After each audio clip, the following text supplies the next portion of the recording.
Bonjour les amis. Après quelques semaines de vacances, je me retrouve devant l'écran ce soir pour vous présenter un nouveau sujet. Ce soir, je vais vous parler des veuves, du veuvage au Cameroun. Après la mort du mari, toutes les veuves, vous le diront, se retrouvent dans une situation très critique. Très critique. Il faut avoir les pieds sur terre pour se maintenir. Oui, le départ du mari, c'est dur, très dur. Mais beaucoup plus, ce que les veuves vivent après la mort du mari est pire encore. Et c'est de ça que je veux vous parler et donner aussi quelques conseils aux veuves. Au Cameroun, les veuves subissent de très mauvais traitements après le décès du mari.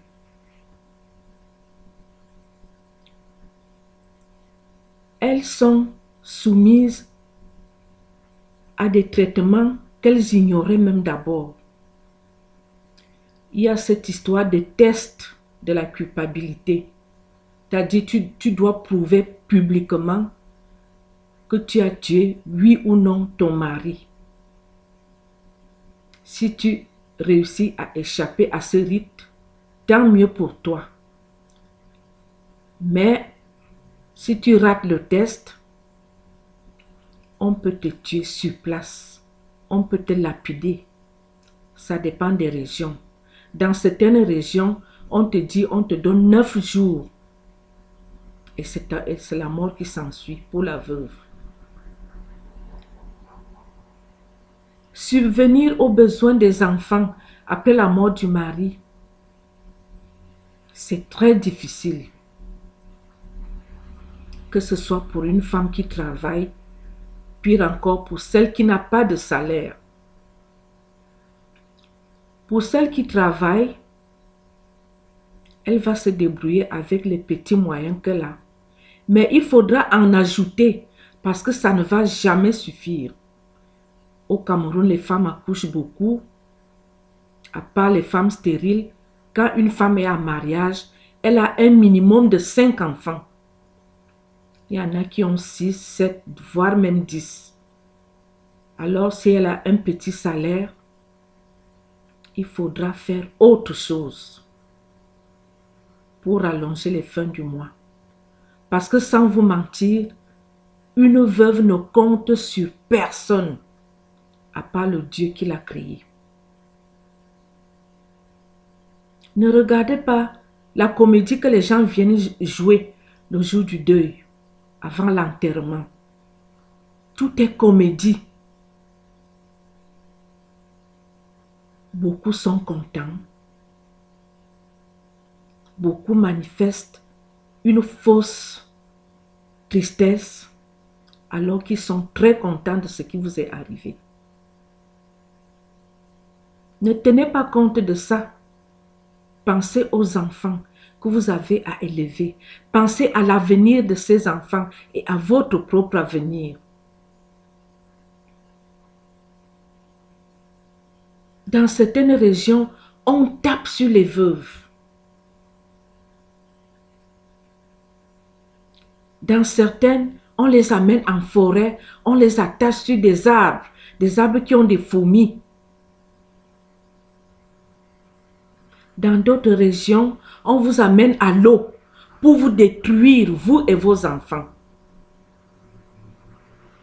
Si vous êtes une veuve avisée, n'acceptez pas ces rites païens. N'acceptez pas ça. Si vous êtes chrétienne, faites venir un prêtre ou un pasteur qui va s'occuper de vous. Ne permettez pas que n'importe qui touche à votre peau. Ne le permettez pas.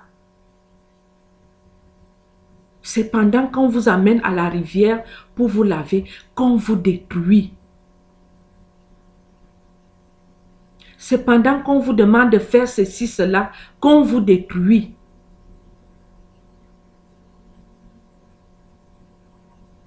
résister.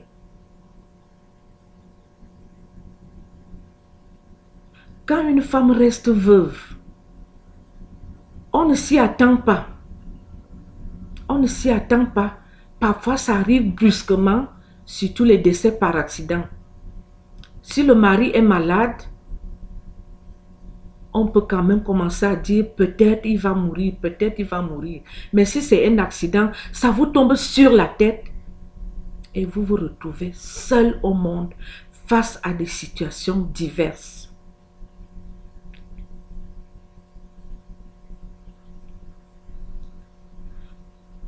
Quand les rites du deuil sont déjà passés, le plus important maintenant, c'est l'avenir. Ne passez pas votre temps à pleurnicher. Ça ne sert à rien. Pleurez votre mari dans le cœur. Déjà, une veuve qui souffre, ça se ressent sur son physique. Ça se ressent. Donc, vous n'avez pas besoin de couler les larmes, de montrer à tout le monde que vous pleurez. Ça ne sert à rien. Au contraire, votre entourage va applaudir. Votre belle famille va applaudir. Soyez forte. Soyez décidés à affronter l'avenir. Comment affronter l'avenir? Pour les veuves dont le mari travaillait, c'est-à-dire qui exerçait une fonction, il faut composer un dossier pour aller déposer au ministère dans lequel votre mari travaillait. Et la base de ce dossier, c'est d'obtenir le procès verbal qui s'établit dans la belle famille, au sein de la belle famille. Tant que vous n'avez pas ce papier, procès verbal du conseil de famille, votre dossier ne peut pas bouger d'un pouce. Mais ce qui arrive souvent, la belle famille refuse toujours d'établir ce papier. Le plus souvent, les 3/4 du temps, la belle famille refuse. Si vous êtes donc ignorante, vous allez rester comme ça. Qui va vous aider à élever les enfants?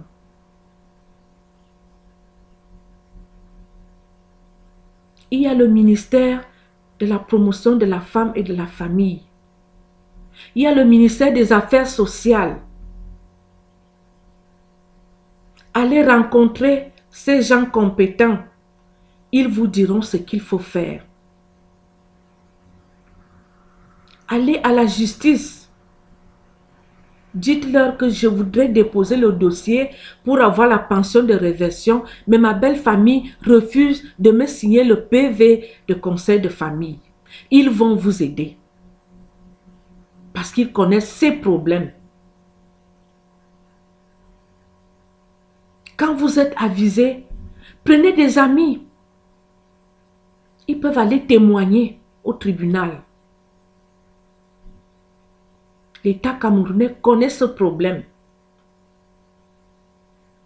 Et dès que le PV de conseil de famille est signé, vous l'associez au dossier que vous avez composé et vous allez le déposer à la justice. Après un bon bout de temps, ça dépend de là où vous avez déposé, ça peut durer, ça peut sortir vite. Vous allez obtenir ce qu'on appelle le jugement d'hérédité. Et c'est ce jugement d'hérédité qui va vous permettre d'avoir la pension de réversion. Ce n'est pas facile, ça prend du temps. Une fois le dossier déposé au ministère dans lequel votre mari travaillait, là, c'est une autre paire de manches. Ça peut mettre 1 an, 2 ans, 5 ans. Si vous n'êtes pas brave, vous pouvez même abandonner. Parfois, vous arrivez, on vous dit que le dossier a disparu. Il a disparu comment? Je l'ai déposé, j'ai le reçu. l'accusé de réception. Ils vont vous traîner, traîner, traîner, traîner. C'est pour ça que moi, je ne cesserai jamais de vous parler de la prière. Une veuve doit prier. Une veuve doit prier. Si tu ne pries pas, tu ne peux pas fonctionner seul. Il faut t'accrocher au Seigneur Jésus. C'est lui seul qui s'occupe des veuves. Ta belle famille ne va jamais s'occuper de toi. Ta propre famille même. Tout simplement pour vous dire que la veuve se retrouve toujours face à toutes ces situations.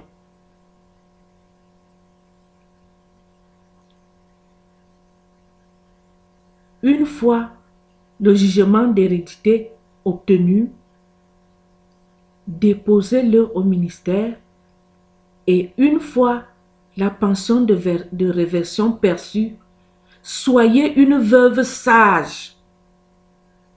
Si votre mari vous a laissé dehors, c'est-à-dire s'il n'a pas eu le temps de construire, pensez à acheter un terrain. Pensez à ouvrir un commerce. Pensez à investir.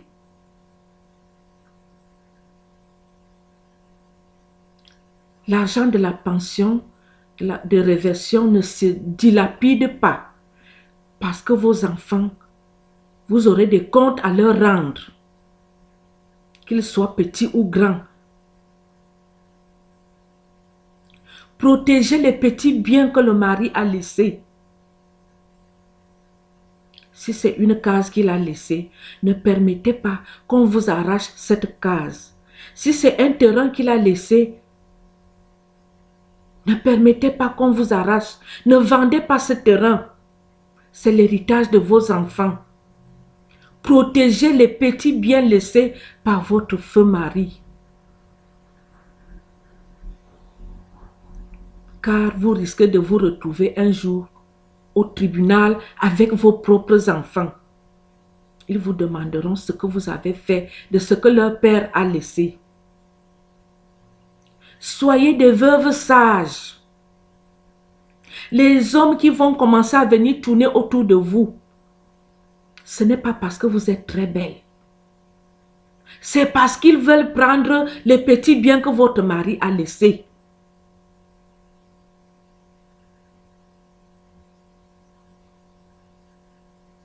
Il y a un amour, l'amour que vous avez connu pendant votre jeunesse, votre mari qui vous a aimé. Après, c'est la comédie. On veut vous utiliser, on veut profiter de vous.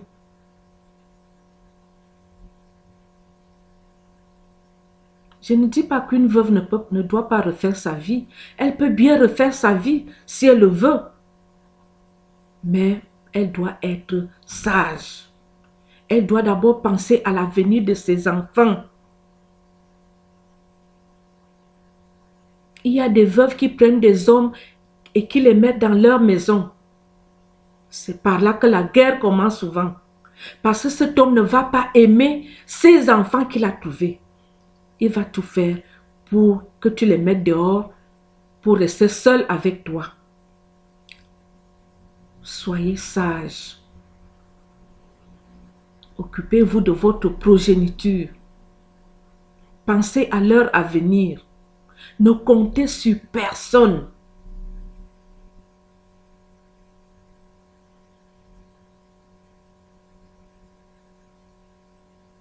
Occupez-vous de vos enfants, de leur scolarité.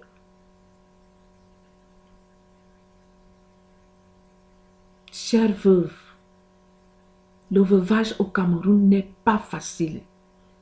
En Afrique en général, mais au Cameroun, vous vous retrouvez face à des ennemis que vous ignoriez pendant des années. Chacun applaudit. Chacun vous rit au nez. Vous êtes méprisé. Vous êtes ridiculisé. Faites preuve de beaucoup de force. Faites preuve de beaucoup de force et prouvez-leur que vous pouvez vivre sans eux. Ne passez pas votre temps à pleurnicher, ça ne sert à rien.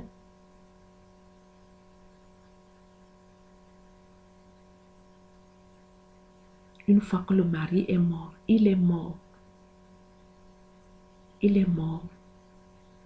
Et je crois que quand vous avez aimé votre mari, vous devez être sûr qu'il sera plutôt content de voir que vos pieds sont sur terre, que vous vous occupez de ses enfants, que vous ne lapidez pas les biens qu'il a laissés.